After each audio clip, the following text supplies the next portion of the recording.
Well, hello again everyone, and welcome back to Kovac Enterprises.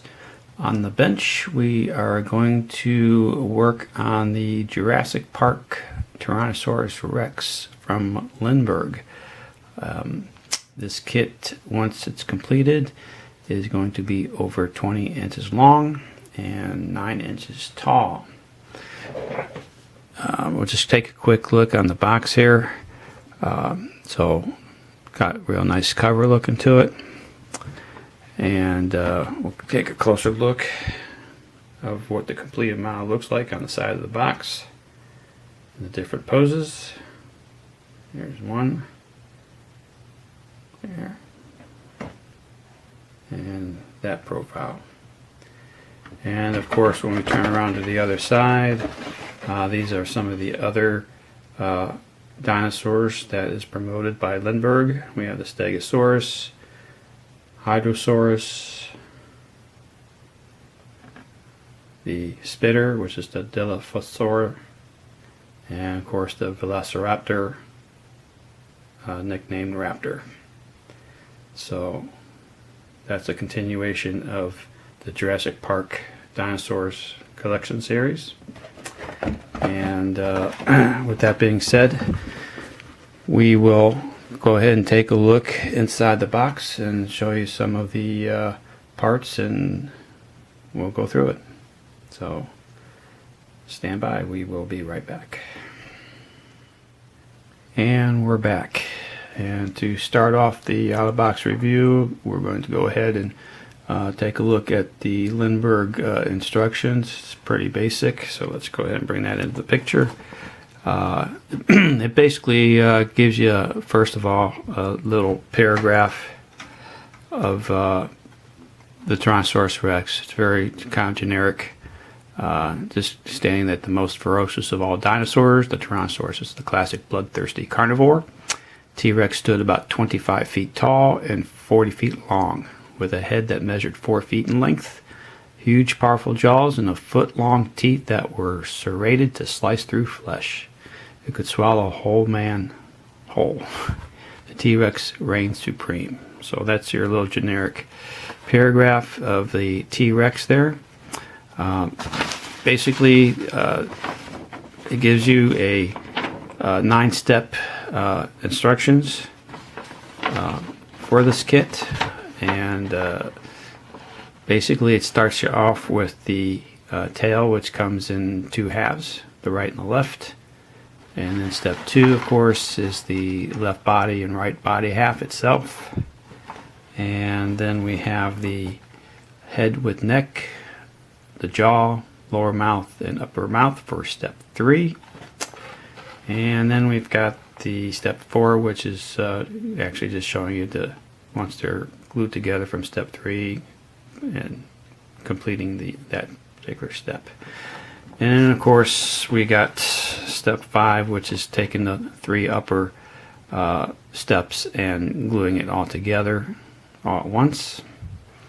And then of course we have step number 6, where we start working on the 2 front arms, left and right. And then step 7, of course, is the left and right legs for T-Rex.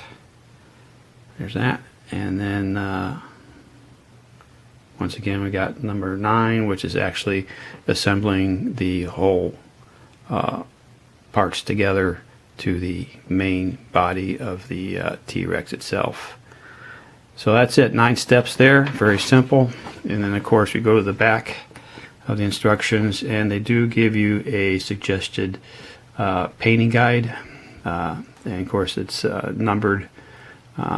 What they suggest is a white, a red, flat light tan, flat black, flat light blue, and flat gray. So those are the suggested colors that they recommend.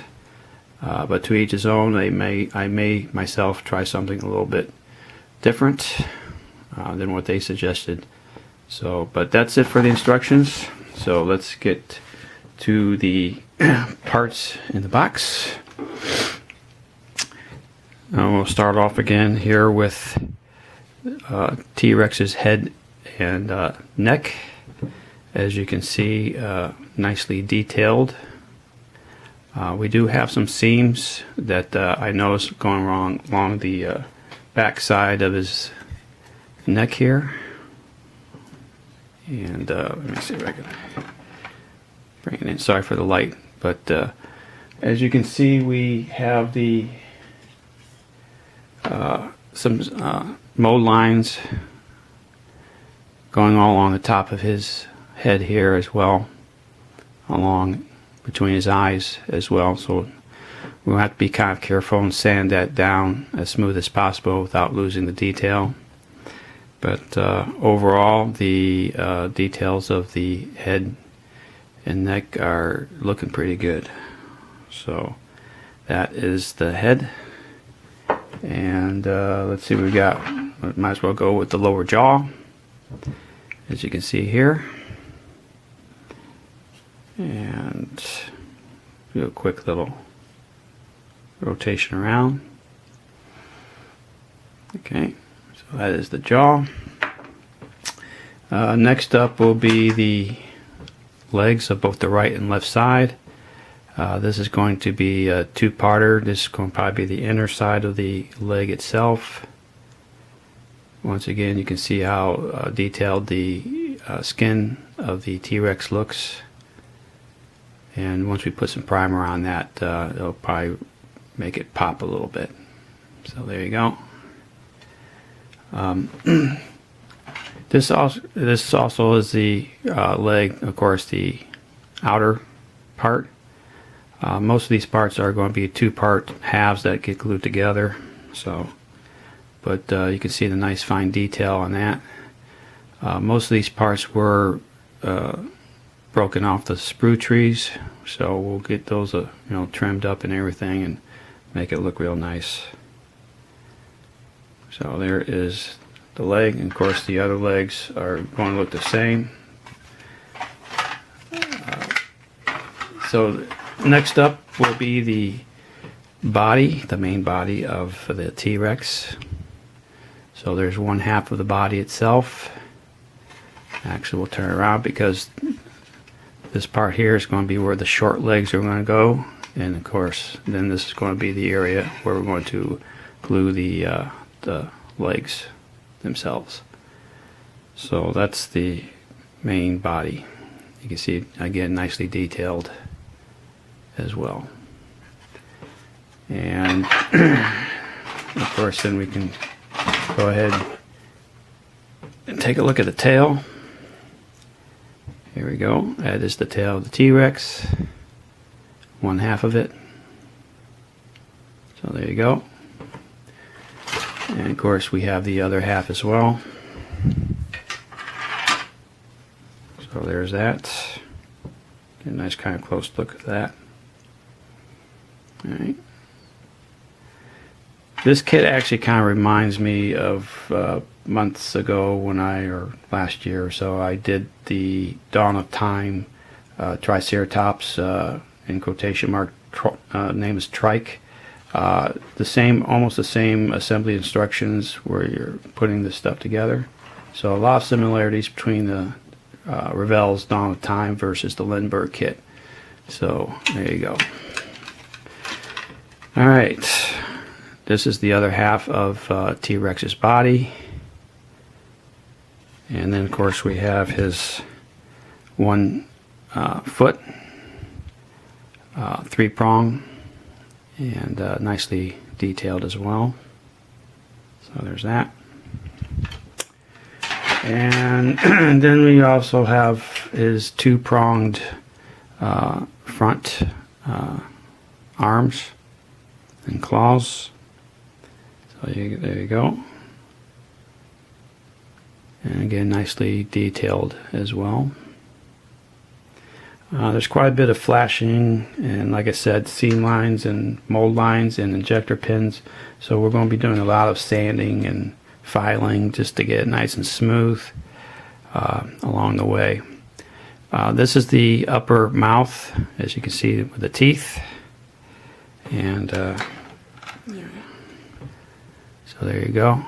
Now, this does have a little pin that actually broke off. I'll have to probably glue that back in place and so we can install it correctly on the upper part of his head for the mouth. So that shouldn't be a problem. But there you go. And of course then we have the lower mouth with the tongue and the teeth themselves. So there you go. Again, nicely detailed, and like I said, we may have to, a lot of seam lines and mold lines and whatnot. So like I said, I'm going to be doing a lot of filing and sanding and making it look right. So there you go. And let's see what else we got here. These are actually attached to the leg for his toes, along the bottom of the leg itself. Just another nail that protrudes from the inside part of his leg. So you got 2 of those. And this does come with a basic stand, as you can see right here. And part of this right here will be attached to one of his feet to hold him in place. I'm not too sure about the stand itself. I have some ideas as far as maybe making a new stand or from the Dawn of Times molding, so it looks more like a landscape area when I put the 2 of them together. So we'll think about that for a little bit.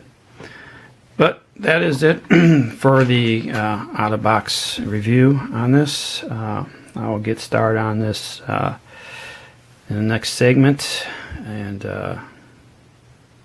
until then, I hope everybody has a good day and a good weekend, and we will catch you on the next video. Until then, so long. Bye.